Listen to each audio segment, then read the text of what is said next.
Yo, what the bro? I just clicked on Twitter, and the first thing I see is just something insane. The nuke is ruining my relationship. My boyfriend defends Hassan. I thought I could ignore it. I don't want to control what he consumes and just told him to not watch Hassan in front of me, and he agreed. Now with all this new information about, I can't ignore it anymore. I can't even look at my boyfriend. I really don't want to start a fight, but I can't say anything anymore. How do I go about approaching him on this? I know it's going to be a big fight. This got to be fake, right? Like, that's so sad, man. What the hell? Nah, there's no way. There's no way that's real. Wait, what? You should respond? Dude, that's crazy. I mean, that busted my brain a little bit. It broke my brain a little bit. Like, how? It was fake. There was another post in your subreddit saying something. There's currently a civil war happening in Diddy G, as many are accusing Dan Diddy G defender Saltman of collaborating with Ethan Klein on the content fluke. Yeah, of course they did. What do you mean? That's not, how is that a speculation? Ethan is literally also trying to do a mass email campaign to try to get Twitch banned or try to get me banned off Twitch directly. Now he wants to like do a direct email campaign. He has become everything that he used to despise about content creators. Yeah, he used multiple posts from their sub. I think it is pretty wild that you can just, I don't know, you can just be like, hey man, this is a bad person. Here is a 2-hour clip compilation of everything that I believe leads me into thinking that he's a bad person. He's a bad person, I promise you. And then people will just be like, yeah, that's right. I guess that's the case. Ironic that he make fun of people like this directly to your face in your podcast episodes. I know. Like, Ethan's behavior over the past year is something that we used to make fun of together on the Leftovers podcast. Like, we'd be literally making fun of like Tim Pool or Dave Rubin or Steven Crowder or any number of different people that behave like this. And now he has become that person, and he's and the people that we used to make fun of, like Keemstar, are on board with his actions. Like, he's got Tim Pool and Keemstar rooting for him, all these like drama slop tubers rooting for him, and no one in his community goes, wait a minute, are we aligning with some weird people here? Is the community dynamic changing a little bit? Are we actually still a progressive community? Because it sure seems like we're losing our, we're losing our grip on being a progressive community, slowly but surely. I think he's mad that no other big YouTuber is talking about it or cares about it. I just don't, I don't know where this goes for him. Like, I don't know. I think it's unfair to the H3 community to call them less progressive because they're attacking you. You think it's unfair to the H3 community to call them less progressive because they're spending most of their political activism attacking a progressive content creator, probably the largest progressive content creator in North America, over a disagreement on an apartheid state committing a genocide? I feel like, at what point, okay, let's swap the dynamic. Let's not actually talk about Israel. If the same exact thing was occurring over, I don't know, BLM, I think most people would understand, oh, maybe we're not that progressive. You know what I mean?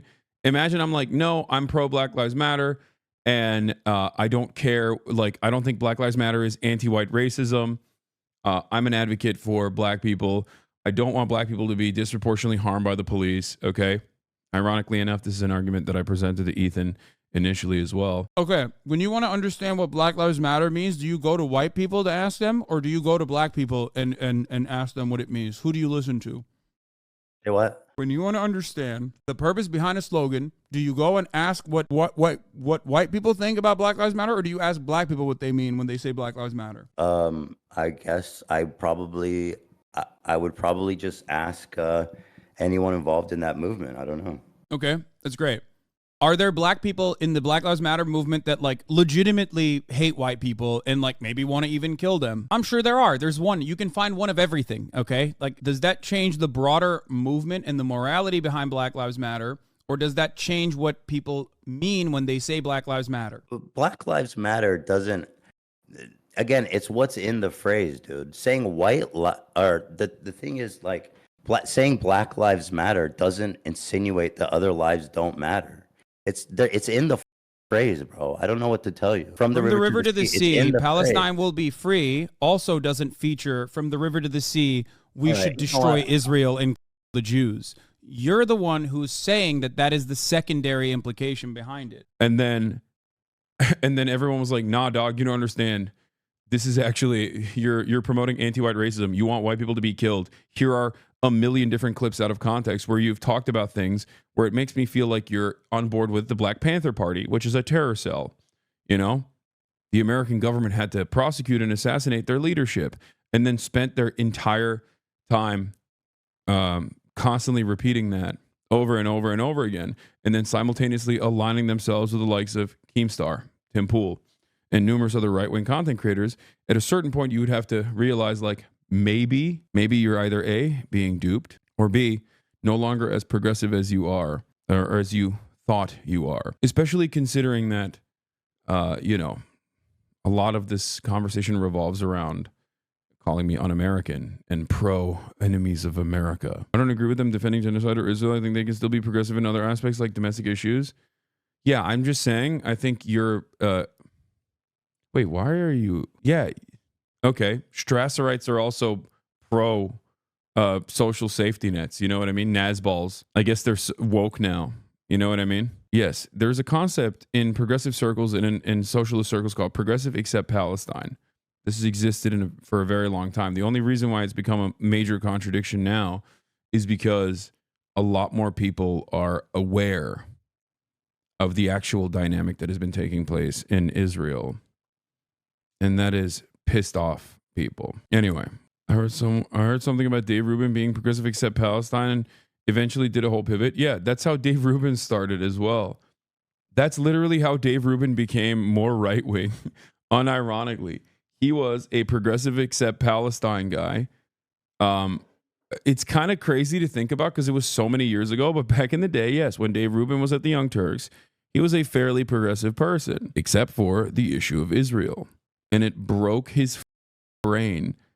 And now he's just like completely right-wing, obviously. And it took many, you know, it's just like crazy to think about. Would be easier to move on if you didn't talk about it, but reacted to the whole video, bro. This drama just needs to be put to bed already. If you think, first of all, me not reacting to the video really pisses them off. And I already stated that I would be down to debate. The video is about me. I already know what's in it. I've already addressed it before the video even came out, which is precisely the reason why I said what I said. I'm down to debate if he wants to on this issue. Okay. Secondly, if you think that actually watching the video is going to do anything but supercharge the drama, you're delusional. I've talked about this a lot.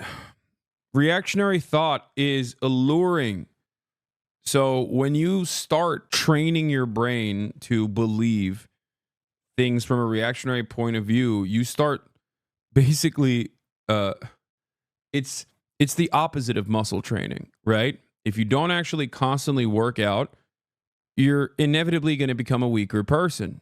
Your muscles are going to go away and then maybe even be replaced with fat, okay? That's how I feel about critical thinking. If you engage in critical thinking and you constantly do it and you apply it all the time, okay, you cause that muscle not to atrophy. Reactionary thinking, on the other hand, is atrophy. And it slowly creeps in. It slowly creeps in. And it can be on a number of different issues. It can be on Israel-Palestine. And as long as it's left unaddressed, I think for many people, they still can fancy themselves to be progressive, except for Palestine, and go along with it for years and years. But obviously, the events that have unfolded over the past 16 months have caused those contradictions to be in the forefront, which are causing people's brains to collapse. For others, it can be about crime. You see crime taking place in front of you and you just kind of lose it, where you go, oh my God, this is like a genuinely emotionally traumatic moment. Why is nobody doing something to address this? And then that's when reactionary thinking kicks in. Reactionary thinking, right-wing thinking, is illogical. It's emotional. Okay? You don't care about facts. You don't care about empirical evidence. You care about your own personal feelings and your own broad reception. Okay? So when something happens to you that is genuinely traumatic, it's understandable that something in your brain shifts where you no longer think about this issue through these systemic solutions, but simply want to deal with it head on, immediately, instantly, take matters into your own hands, or the only systematic solution to it is through a mechanism of enforcement that is more rigid than the past. Okay? Reactionary thinking is a puzzle piece that fits in every argument. Okay? In every single argument. You always go, oh, I know the reason for this. It's DEI. You know what I mean? I know the reason for this. It's black people. I know the reason for this. It's women. I know why something is happening that is bad. It's because insert whatever puzzle piece that you want to put in there, that reactionaries put in there, their daily flavor. It's illegals. And the interesting part about that is that it's a captivating way of thinking. It's comforting. It's comforting to feel like you have the answer. It's comforting to feel like you are aware of all of the issues, and that their solutions almost always are just someone else.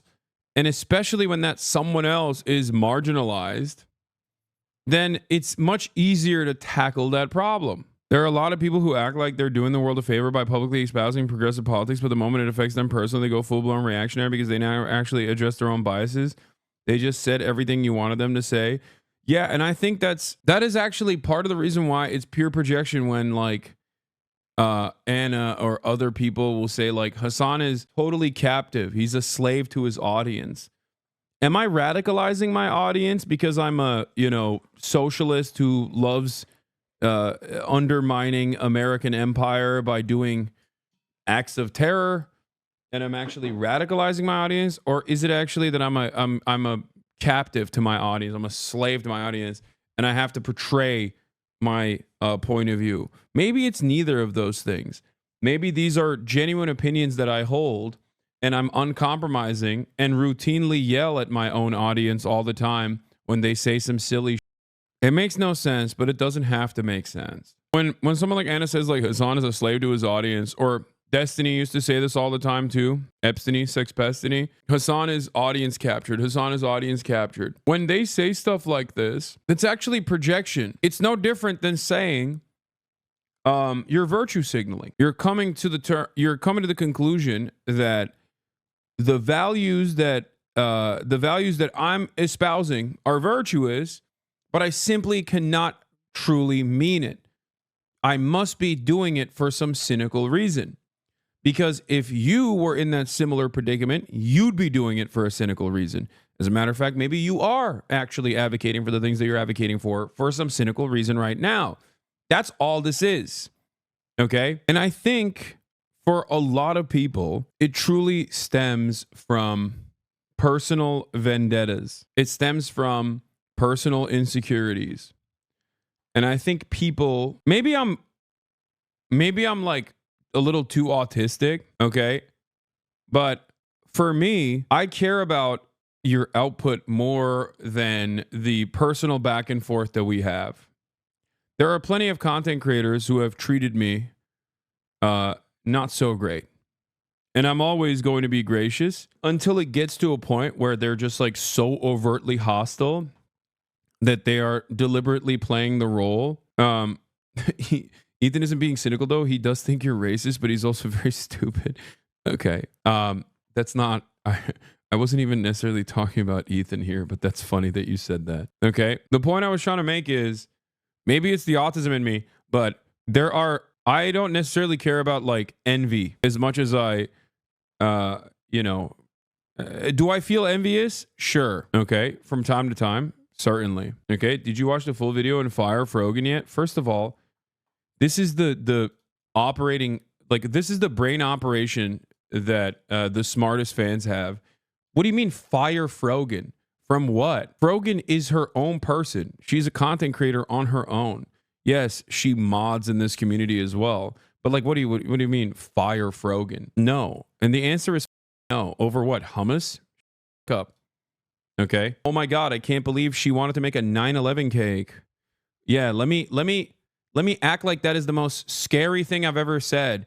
from a guy who literally said he wanted to the NRA headquarters, or said that Ben Shapiro would be the first to go to the Holocaust camps. I can't believe Frogan made a edgy joke about 9/11. I guess you can only make edgy jokes if you're not a hijabi woman, you know? Like, what are we doing? Where is the consistency, guys? Come on. Also, it's so stupid. Envy and jealousy are different.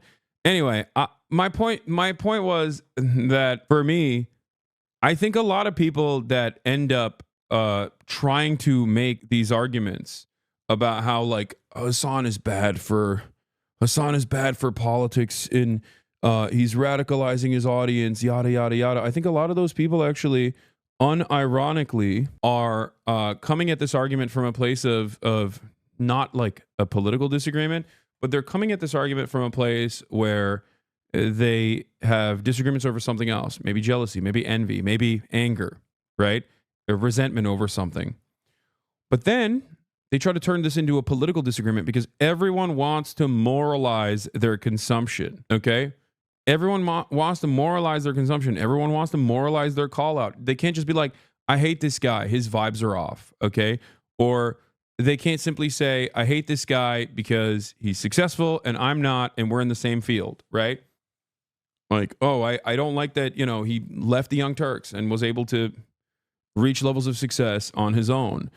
It's not about that, right? It's not about that. It's actually because that person is like audience captured, and that's the reason why he's advocating for the things that he's advocating for. He must not simply believe the things that he's saying. Like, all of this stuff is just personal perspectives masquerading as a political disagreement. And as long as there is no real massive political disagreement, I will usually just like let it slide. I don't give a shit. You also hate your audience to the core? No, I love my audience. I love my community. My community has kept me alive, okay? If I didn't love my audience and my community, I wouldn't be streaming at 5 a.m. every morning. You also hate your audience to the core? Yeah, I mean, it's ridiculous. That stuff is ridiculous, obviously. There are certainly times when I'm very annoyed with members of my community, you know what I mean? And it's understandable. This is a back and forth dialogue that takes place. There's a back and forth dialogue that takes place for 8 hours every day on contentious topics. Clearly that presents hostility, that creates hostility, and happens. It's very funny saying you're afraid of people approaching IRL, because I was reminded of the people that approached you at the TwitchCon and wanted you to fight a certain neo-Nazi. You had no problem being completely confrontational, calling them out. Yeah.